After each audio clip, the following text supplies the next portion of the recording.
दोस्तों, ये कहानी एक ऐसे आदमखोर गांव की है जहां पर आने वाली महिलाओं को पहले तो कैद किया जाता है और फिर उन्हें प्रेग्नेंट करके उनके शरीर से मिल्क निकाला जाता है। अब ये लोग ऐसा क्यों करते हैं, इसका पता आपको वीडियो में आगे चलेगा। तो कहानी की शुरुआत में हम नोरा और एलेक नाम के एक कपल को देखते हैं जो अपनी वेकेशन मनाने के लिए कंट्री साइड एरिया की तरफ जा रहे थे। उन्हें चले हुए काफी देर हो गई थी, इसलिए नोरा एलेक से पूछने लगी कि हमें कितना वक्त और लगेगा, क्योंकि मुझे वॉशरूम जाना है। नोरा की बात सुनकर एलेक उससे कहता है कि अभी कुछ घंटों का सफर और बाकी है, इसलिए एलेक ने कार को एक फ्यूल स्टेशन के पास रोक लिया। जैसे ही दोनों कार से नीचे उतरकर फ्यूल स्टेशन के पास गए, वो देखते हैं कि वो फ्यूल स्टेशन तो पूरी तरह से बंद है और उसके अंदर कोई भी नहीं है। उस फ्यूल स्टेशन को देखकर ऐसा लग रहा था जैसे ये स्टेशन कई सालों से बंद पड़ा हो। पर नोरा को फ्रेश होना था, इसलिए वो फ्यूल स्टेशन के पीछे ही फ्रेश होने के लिए चली गई, जहाँ पर उसे एक कैंप मिला जिसके पास उसे किसी का सेल फोन और कपड़े पड़े मिले। ये देखकर नोरा बहुत ही ज्यादा हैरान हो जाती है। वो सोचने लगी कि आखिर कोई अपना सारा सामान ऐसे ही यहाँ पर क्यों छोड़कर जाएगा। फिर नोरा फ्रेश होकर वापस कार में आकर बैठ गई और दोनों दोबारा से अपने आगे का सफर शुरू कर देते हैं। तभी नोरा एलेक को भी उस कैंप और वहाँ पड़े सामान के बारे में बताने लगी, लेकिन एलेक नोरा की बातों को ज्यादा सीरियस नहीं लेता। जैसे ही दोनों थोड़ा दूर आए, उन्हें रास्ते में एक लेडी मिली। दोनों उस लेडी को देखकर कार रोक लेते हैं। जैसे ही दोनों नीचे उतरे, उन्हें पता चला कि बीच रास्ते में ही उस लेडी की कार खराब हो गई थी, इसीलिए एलेक उस लेडी की कार ठीक करने की कोशिश करने लगा। तभी वो लेडी नोरा के साथ बहुत ही बुरे तरीके से बात करना शुरू कर देती है। साथ ही वो एलेक की भी काफी ज्यादा बेइज्जती कर रही थी। ये देखकर नोरा को उस लेडी पर काफी गुस्सा आ गया और वो एलेक को उस लेडी की मदद किए बिना ही वहाँ से ले जाती है। रास्ते में जाते वक्त नोरा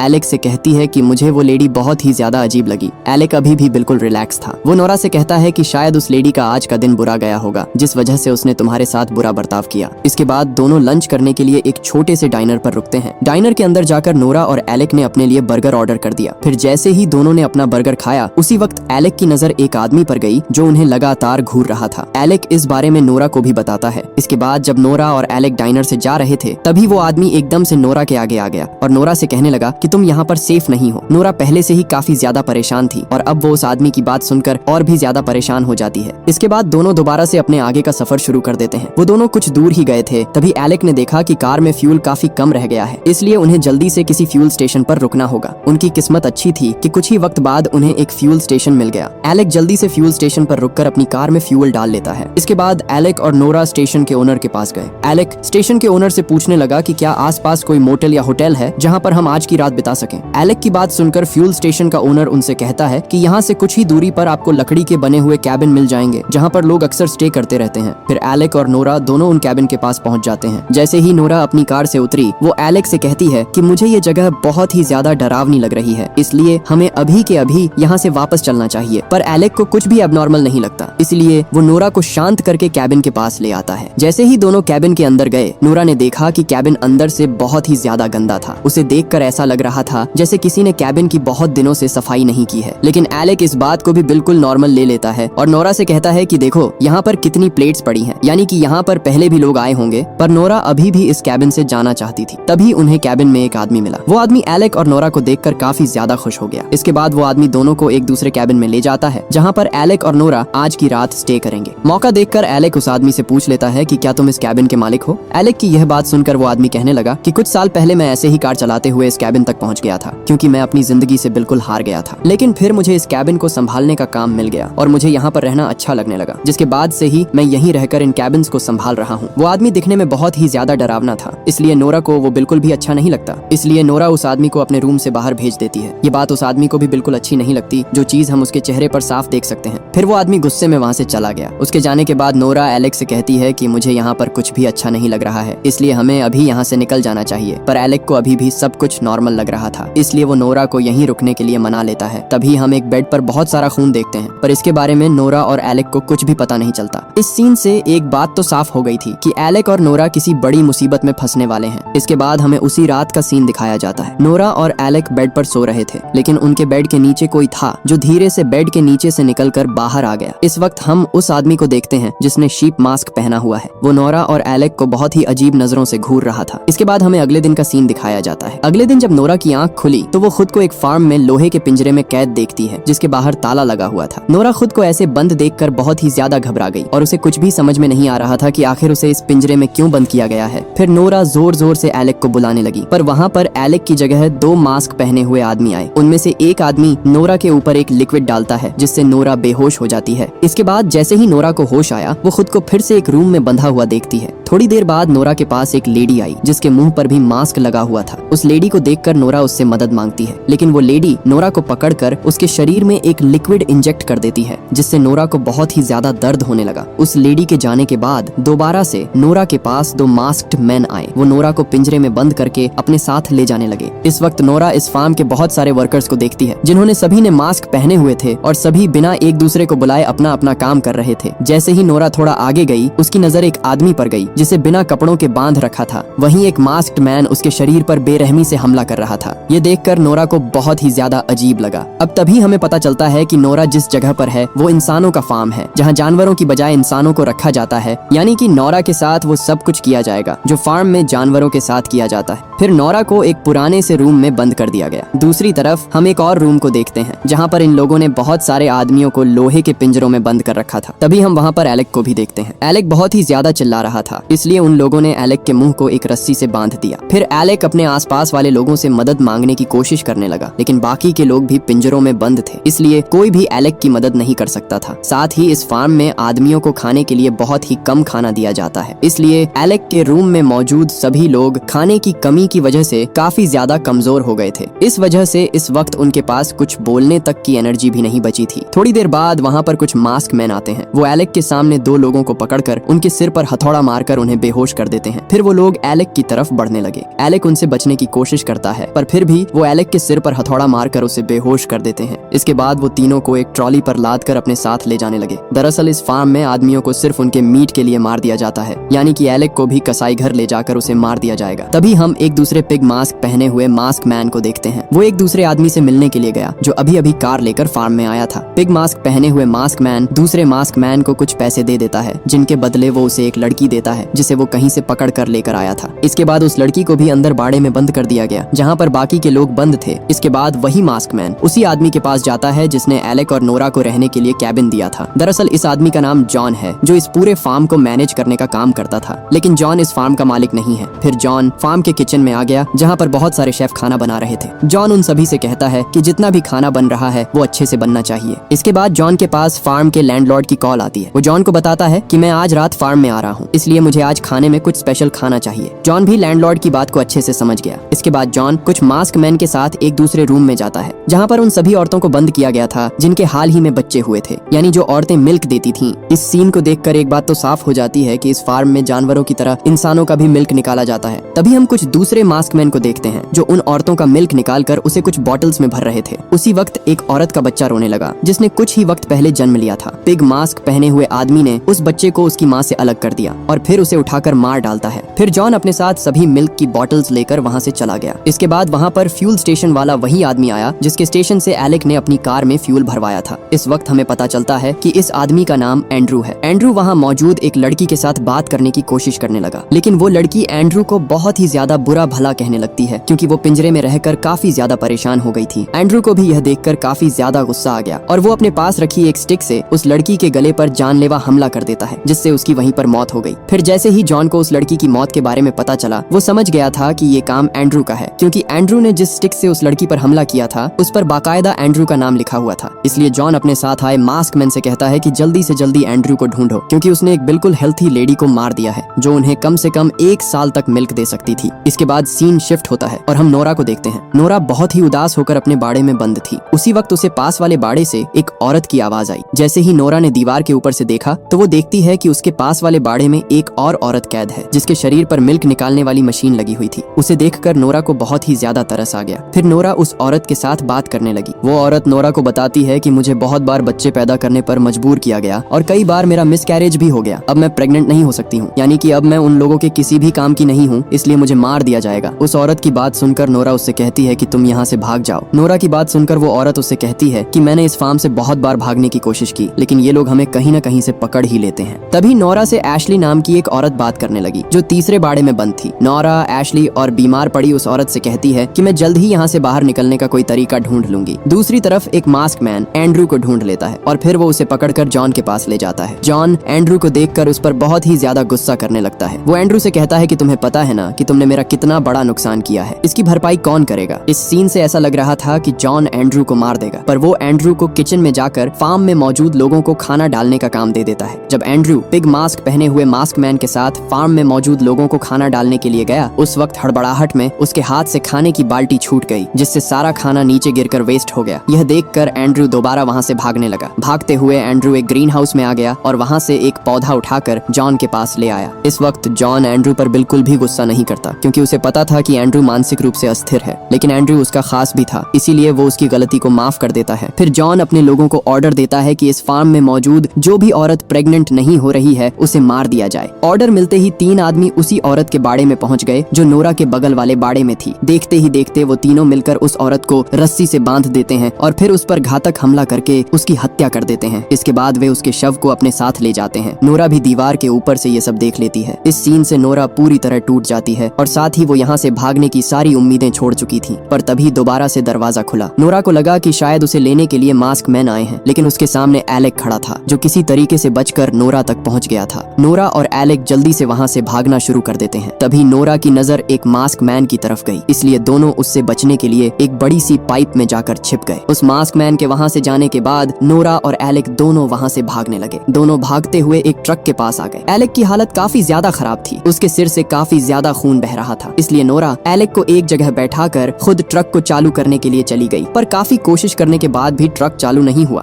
इसी वक्त ट्रक की आवाज सुनकर वहाँ पर एक मास्क मैन भी आ गया। नोरा उसे देखकर एलेक को लेकर ट्रक के पीछे जाकर छिप जाती है। फिर जैसे ही मास्क मैन वहाँ से चला गया, नोरा एलेक को लेकर दोबारा से भागना शुरू कर देती है। ऐसे ही दोनों भागते हुए एक चर्च तक पहुँच गए, जिसके बाद दोनों जल्दी से चर्च के अंदर आ गए। उसी वक्त एलेक की नजर एक मास्क मैन की तरफ गई जो चर्च में ही आ रहा था, इसलिए नोरा और एलेक दोनों चर्च में छिप जाते हैं। फिर दोनों धीरे धीरे चर्च से बाहर निकलने की कोशिश करने लगे ताकि मास्क मैन उन्हें देख न ले, पर मास्क मैन की नजर नोरा और एलेक पर पड़ ही गई। यह देखकर नोरा और एलेक दोनों तेजी से भागने लगे। तभी मास्क मैन वहाँ मौजूद एक घंटा बजा देता है, जिससे बाकी के मास्क मैन को भी पता चल गया कि उनके फार्म से कुछ लोग भागने की कोशिश कर रहे हैं। उधर नोरा एलेक को लेकर भाग ही रही थी कि तभी एलेक का पैर एक ट्रैप में फंस गया। नोरा एलेक को ट्रैप से निकालने की बहुत कोशिश करती है, पर तब तक मास्क मैन उनके बहुत ही ज्यादा करीब आ गए, जिस वजह से नोरा को एलेक के बिना ही वहाँ से भागना पड़ा। कुछ दूर जाकर नोरा ने देखा कि उन मास्क मैन ने एक पत्थर उठाकर एलेक पर जानलेवा हमला कर दिया, जिससे एलेक की वहीं पर मौत हो गई। नोरा भी एलेक की ऐसी दर्दनाक मौत देखकर पूरी तरह टूट गई। फिर नोरा एक बाड़े में आकर छिप जाती है। उसी वक्त वहाँ पर जॉन और एंड्रू आ गए। उनसे बचते हुए नोरा पिंजरे में कैद एक लड़के के पास पहुँच गई और उससे यहाँ से बच निकलने का तरीका पूछने लगी। वो लड़का नोरा को उस बस के बारे में बताता है जिससे उन सभी को यहाँ लाया गया था। इतना सुनते ही नोरा जल्दी से वहाँ से भाग जाती है, लेकिन जॉन और एंड्रू ने भी नोरा को भागते हुए देख लिया। उधर नोरा जल्दी से पार्किंग एरिया में पहुँच गई, जहाँ पर काफी सारी गाड़ियाँ खड़ी थी। तभी नोरा की नजर एक मास्क मैन पर गई। नोरा अपने पास रखा एक हथौड़ा उठा लेती है और पीछे से उस मास्क मैन के सिर पर हथौड़ा मार देती है, जिससे वह वहीं पर बेहोश हो गया। फिर नोरा बिना देर किए गाड़ी में बैठ गई। वह देखती है कि कुछ मास्क मैन तेजी से उसकी तरफ बढ़ रहे हैं। उन्हें देखकर नोरा जल्दी से गाड़ी स्टार्ट करके वहाँ से भागने की कोशिश करने लगी, लेकिन कुछ ही दूर जाकर उसकी गाड़ी का फ्यूल खत्म हो गया, क्योंकि मास्क मैन पहले ही गाड़ी से सारा फ्यूल निकाल चुके थे। इस वक्त पीछे मौजूद मास्क मैन भी नोरा की तरफ बढ़ रहे थे, इसलिए नोरा गाड़ी से निकलकर दोबारा भागने लगी। वह जल्दी से उसी बाड़े के बाहर पहुंच गई जहां पर उसे बंद करके रखा गया था। मौका देखकर नोरा एशली नाम की लेडी को भी उसके बाड़े से बाहर निकाल लेती है। इसके बाद दोनों पास खड़ी बस की तरफ बढ़ने लगी, जो उनसे थोड़ी ही दूरी पर थी। दोनों जल्दी से भागकर बस के अंदर आ गईं। जैसे ही नोरा बस को स्टार्ट करने की कोशिश करती है, वह देखती है कि बस के अंदर चाबी नहीं है। ये देखकर नोरा एशली को लेकर चुपके से पास वाली बिल्डिंग के बाहर आ जाती है, जहां उन्हें बस की चाबी मिल जाती है। चाबी लेकर जैसे ही नोरा एशली के साथ दोबारा बस में पहुंची, एशली के कदम वहीं रुक गए। वहीं नोरा चाबी की मदद से बस को चालू कर लेती है, लेकिन जैसे ही नोरा ने पीछे देखा, उसके होश उड़ गए। वह देखती है कि फार्म के सभी मास्क मैन उसी बस में बैठे हुए थे। यह देखकर नोरा बुरी तरह हैरान रह गई। इसके बाद सीन कट होता है और हम मास्क पहने फार्म के लैंडलॉर्ड को देखते हैं, जो डाइनिंग टेबल पर बैठा हुआ है। उसकी खातिरदारी करने के लिए जॉन ने नोरा और एशली को ही पकाकर डाइनिंग टेबल पर परोस दिया था। बस इसी के साथ ये मूवी यहीं पर खत्म हो जाती है।